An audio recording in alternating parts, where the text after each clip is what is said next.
Well, folks, I just want to say this. Don't ever let anyone in MAGA lecture you about being the rule of law party or backing the blue or being patriotic or having morals and values. Those are all just catchphrases to them.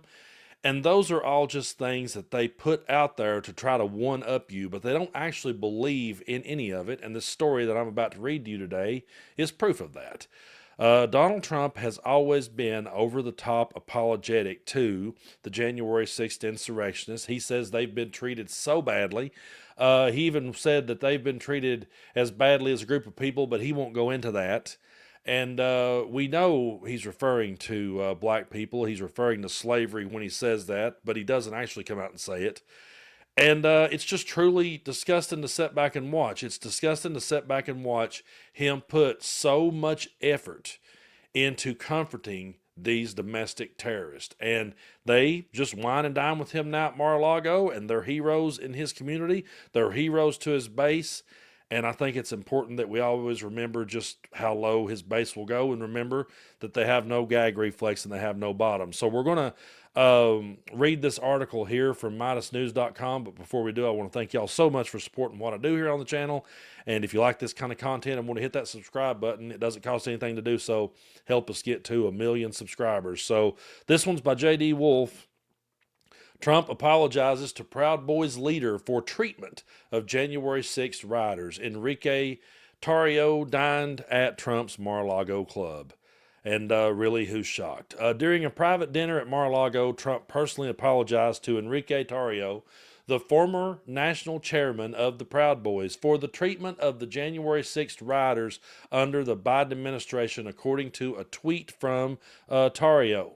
In the tweet, posted by Tarrio, who was recently released from federal prison to home confinement after being convicted of seditious conspiracy, the Proud Boys leader described a conversation where Trump called him and his mother over to his table, expressed regret over their hardships, and assured them that he was working to make things right.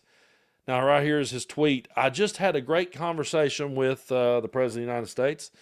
He called me and my mother over where we were at dinner and said he was sorry for what Joe Biden did to all of the J6ers, but they're insurrectionists. Always make sure you say that. He knew the hardships me and my family faced for 3 long years. It wasn't long enough. He knew how many times they moved me, and he said he's working on making things right. I thanked him for giving me my life back, and he replied with, I love you guys. To the J6ers, he wanted me to send you all a message. He said, thank you. Tarrio added that Trump said, I love you guys, and asked him to deliver a message to the other January 6th defendants. Thank you. A photo from an attendee last night shows Trump posing with Tarrio and his wife, Zuni, I guess they say that. Don't really care. At his Mar-a-Lago club, which just hosted the RNC Spring Gala, underscoring Trump's ongoing embrace of extremist figures. The Proud Boys organization has a history of political violence and hateful rhetoric. Several chapters split off from the national group after it was revealed that Tarrio has worked as an FBI informant. So those are the type of people that Donald Trump goes out of his way to apologize to. Those are the type of people that he pardoned, violent criminals, and those are the type of people that he thinks had it hard. He thinks their life was made hard. Meanwhile, he is totally against anyone else having their due process. All for shipping people off to El Salvador. Thinks he can just rebuild Alcatraz, and I'll be talking more about that later. But I really highly encourage you to go listen to Brett Meiselas' video on Midas Touch, where he reads the transcript from Trump's Alcatraz speech. Because man, I think actually Donald Trump's words should just be read. I don't think that we should ever hear him talk again. I think we should just read what he says. And maybe that's what I'll start doing here on the channel, because I stopped playing the clips. But I think people needs to read what this guy says, because when you read it and try to follow it that way, yeah, it's another level of insanity to try to break it down and read it. But I was talking with a good friend of mine earlier, and he was telling me a story about a friend of his that he used to really look up to and admire. And he always thought the guy was a good guy, and he thought the guy really did have some morals and some values and some principles. And never in his wildest dreams thought that the dude would roll with Donald Trump, but the dude rolled harder in the paint than he could ever imagine. And that's something that I relate to, and I'm sure a lot of you do. It's something that I saw happen over the years. Like I've said many times here on the channel, I've always discussed politics. I've always debated it with people I considered friends.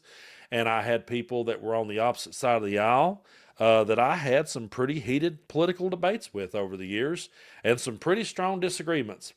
But I would hold out hope in the back of my mind that they weren't racist people. I would hold out hope in the back of my mind that they weren't bigoted people, that they really weren't as hateful as I thought they were. But one thing Donald Trump has taught me is always follow your gut. Because I remember something I said to a friend of mine years ago. We got in a pretty heated debate. Things got kind of heated, and I said, you would vote for Charles Manson or the devil himself if they stuck an R beside of their name. And he said, no, man, no, I would never go that low. How could you say that to me? Part of me felt bad, and I do believe I might have apologized later and said, yeah, I probably crossed the line there. I didn't cross the line because that dude rolled right with it and absolutely would vote for the devil himself if Trump told him to. So the hardest part for me about Donald Trump is how that he revealed to us who people truly were, and he removed all doubts as to who that they truly were. And part of me is kind of glad that he went ahead and pulled that mask off and let us see them, took their hoods off and let us see them for who they are. Because I don't want people like that in my life, and I don't want to entertain people like that. I don't want my children around people like that. And so, as painful as it may have been to realize just how low down some people are, I think it's better to just go ahead and know. And so we know.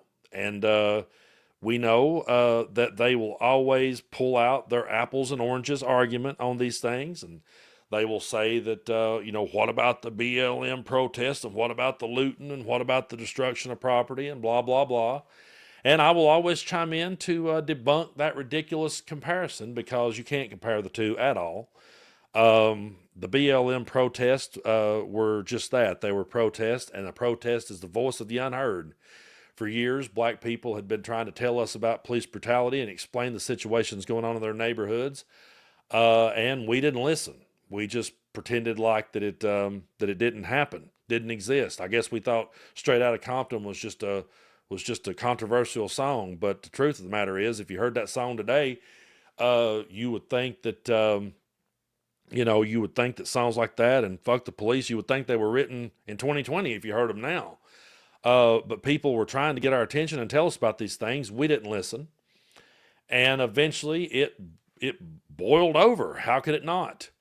But what happened on January 6th was not the voice of the unheard. Those people's voices were heard in a free and fair election, and they didn't like the results of it, and they bought into lies and conspiracy theories to the point that they went to our nation's capital, tried to overthrow the government, tried to overturn an election, and tried to take away mine and your vote. And every prison sentence that was handed down to them was not harsh enough. Every prison sentence that they got, every bit of punishment they got was not harsh enough, and Merrick Garland badly dropped the ball on all of it, and they didn't go hard enough in the paint on it, because now we're having to sit back and watch terrorists be glorified. We're having to sit back and watch terrorists sit down with the president and him apologize to them for their hardships and tell them he's going to make it right, and meanwhile, people aren't allowed their due process. Meanwhile, he's coming after journalists. Meanwhile, he's locking up judges. Meanwhile, he's threatening free speech like no one has ever done before. Everything they ever accused Joe Biden of doing, they're doing it on steroids. And so the only fault that I would give to Joe Biden is that he wasn't mean enough. He should have been a motherfucker about this one. He should have been an absolute ruthless motherfucker about this one.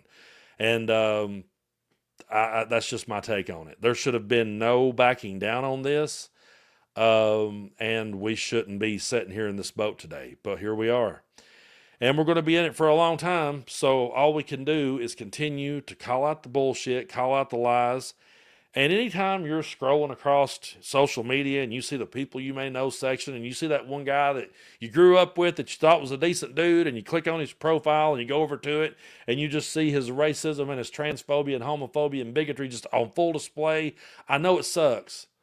But just go ahead and be glad that at least you know where he is, and that way you don't ever have to associate with him again. And you can surround yourself by reasonable people who actually do care about other people and who don't believe in punching down or punching cops if they don't get their way in an election. So yeah, Trump apologized to a terrorist. So much for the rule of law party.